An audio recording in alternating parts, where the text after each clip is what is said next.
થાય ઈ કોઈની ન થાય ઈ પોતે કે મારો પટેલ કોઈની કોઈનો થયોય નથી થવાનોય નથી કારણ કે અમારે અહીંયા બાજણા થાય તો મતથી પહેલા મારા બેટા અમારા પટેલ ઘરમાં કરીને દરવાજા બંધ કરી નાખે અને નમસ્કાર મિત્રો, સ્વાગત છે તમારા બધાનો આજના એક નવા વિડીયોમાં। તો વિડીયોમાં આપણે વાત કરવાની છે ખજૂરભાઈ વિશે। તો ખજૂરભાઈના સમર્થનમાં આજે ગુજરાતભરમાંથી લોકો દુનિયાના ખૂણે ખૂણેથી આવી રહ્યા છે અને ઘણા બધી લોકો છે કે જે કીર્તિ પટેલનો ફૂલ વિરોધ કરી રહ્યા છે, કીર્તિ પટેલને ધમકી આપી રહ્યા છે અને ખરેખર યાર ખજૂરભાઈ એક સારા માણસ છે અને સારું કામ કરે છે, તો એનો વિરોધ કરવો યોગ્ય પણ નથી।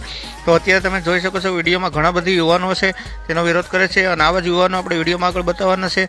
તો વિડીયોમાં તમે સેટ સુધી બન્યા રહેજો અને યુવાનો માટે વિડીયોને એક લાઈક અને ચેનલને સબસ્ક્રાઇબ જરૂરથી કરી દેજો। જે પોતાના સમાજની ન થઈ ઈ કોઈથી કોઈની ન થાય ઈ પોતે એમ કહે છે કે મારો પટેલ કોઈથી કોઈનો થયોય નથી થવાનોય નથી કારણ કે અમારા અહીંયા બાજણા થાય તો બધેથી પહેલા મારા બેટા અમારા પટેલ ઘરમાં કરીને દરવાજા બંધ કરી નાખે અને પાછી એમ કહે છે કે મારા વિડીયોના મિનિંગ તો સમજો। અરે તું ખુદ પોતે શું બોલે છે તને નથી ખબર તો અમે શું બટાકા લેવા તારા વિડીયોના મિનિંગ સમજવી?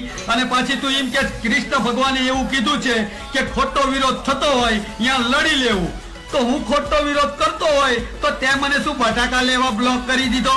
અને તારી સોનું ઓલી કપાની હુકી હાથી જેવી એમ કે છે કે એકવાર મેદાનમાં પગલું આગળ ભરી લેવી એટલે પાછા ફરે ઈ બીજા, તો કે તારી કીર્તિ પટેલને બ્લોકમાંથી ખોલે સુજીત વાઘેલા હામો છે, યાદ રાખજે। ઠાકર રાય દ્વારકાધીશ, હું છું જોગો મીર અને હમણાંથી કીર્તિ પટેલે બહુ ઉપાડો લીધો છે। હવે કીર્તિ પાછી વળેજા બાપ, નક્કર અહીંયા બીજું કઈ આવડતું નથી, તું તો મને ઓળખસ જ છે કે પડે તો જ હા નકર ગા, અહીંયા તો અડે તો જ આ નક સીધો બાવળિયામાં ગા।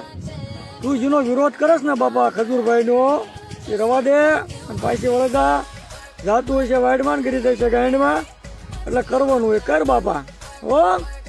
વાત કરીએ તો કોણ સાચું છે ને કોણ ખોટું છે તો તમને મને કાંઈ ખબર છે નહીં, બાકી આપણે તો એટલું માનીએ કે ખજૂરભાઈએ આજ દિવસ સુધી 300 થી 400 મકાન બનાવ્યા। હું તો કહું ગાંડ મરાવીને ખજૂરભાઈએ મકાન બનાવ્યા, ગમે અહીંયાથી પૈસા લાવીને મકાન બનાવ્યા, બાકી મકાન તો આ વ્યક્તિએ બનાવ્યા જ છે, ગરીબોની મદદ પણ કરી છે। અને કીર્તિ પટેલની વાત કરીએ તો મિત્રો આજ દિવસ સુધી મેં કીર્તિ પટેલને કોઈને જાગીઓ પણ દાનમાં આપતા નથી જોયો।